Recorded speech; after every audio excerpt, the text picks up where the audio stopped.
Operation theatre से nurse भागती हुई डॉक्टर के केबिन में जाती है। तकरीबन दरवाज़ा तोड़ते हुए अंदर दाखिल हुई और कहती है कि डॉक्टर, आपको इमरजेंसी में डॉक्टर खालिद साहब ने बुलवाया है, बहुत अर्जेंट है। एक पेशेंट है जो इमरजेंसी में है। ये कहती हुई नर्स वापस मुड़ी। डॉक्टर भी साथ साथ चल पड़ी। ऑपरेशन थिएटर का दरवाज़ा खुला। डॉक्टर खालिद ने देखते ही पुकारा, आइए, आपका ही इंतज़ार था मीरब। मरीज की हालत ठीक नहीं है, बहुत खून बह चुका है और 5 गोलियां लगी हैं। एक गोली लीवर के पास से निकली है। मीरब ने आगे बढ़कर देखा, एक जवान आदमी था। इससे पहले कुछ और गौर करती, खालिद साहब ने आवाज दी, ऑपरेशन की तैयारियां शुरू की जाएं। मगर मीरब ने एक अजीब बात महसूस की जिससे वो हैरान थी। वो शख्स जब से आया था कुछ बड़बड़ा रहा था। ऑपरेशन के दौरान भी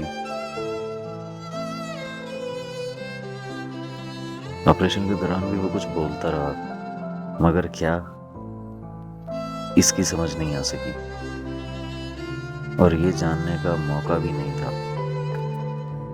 मगर मीरब की नजर उसके चेहरे पर पड़ती रही और कान किसी जासूसी के आलात की तरह उसकी सरगोशी को सुनने की कोशिश करते रहे।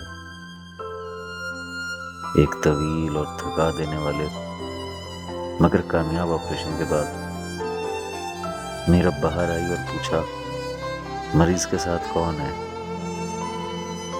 तो उसके माँ और बाप आगे बढ़े और कहा, ये हमारा बेटा है, हम इसके साथ हैं। मीरब ने मरीज का नाम पूछा तो जवाब मिला, सारिम। मीरब ने फिर सवाल किया, इनके साथ क्या हुआ है? अब्दुल्ला साहब बोले, बेटा, हमें नहीं मालूम, हम उसके साथ नहीं थे, ये अकेला था। अब कैसा है मेरा सारिम? मीरब ने तसल्ली दी और बताया, अब बेहतर है, मगर खून बहुत ज्यादा बह चुका है, जिसकी वजह से खतरा अभी बाकी है। ये कहकर वो अपने केबिन में गई। कुछ देर फ्रेश हुई, कॉफी पी। उसे सारिम का चेहरा और बड़बड़ाना याद आया। वो जल्दी से उठी और आधी बची हुई कॉफी को कप में छोड़ दिया और सारिम की तरफ लपकी। मुआयना करने के बाद उसने गौर किया, सारिम फिर बड़बड़ा रहा था।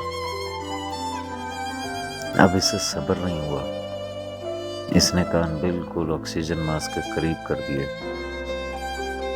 जैसे उसके होंठों पर अपने कान रखने लगी हो। बहुत नहींफ आवाज थी। गौर करने पर पता चला वो किसी माही को पुकार रहा है। मीरब ने उसके चेहरे पर गहरी नजर डाली।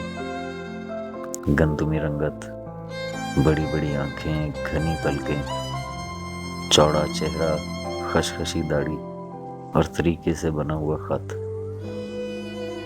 अभी वो तारीफी निगाहों से देख ही रही थी कि इस बार कदरे बुलंद आवाज आई, माही, माही। आवाज आते ही मीरब ने सोचा, कैसी कातिल हसीना है कि ये बेचारा मौत के मुंह में रहकर भी उसे भूल नहीं पा रहा। मीरब माही से रश्क और हसद की मिलीजुली कैफियत में मुब्तला हो गई।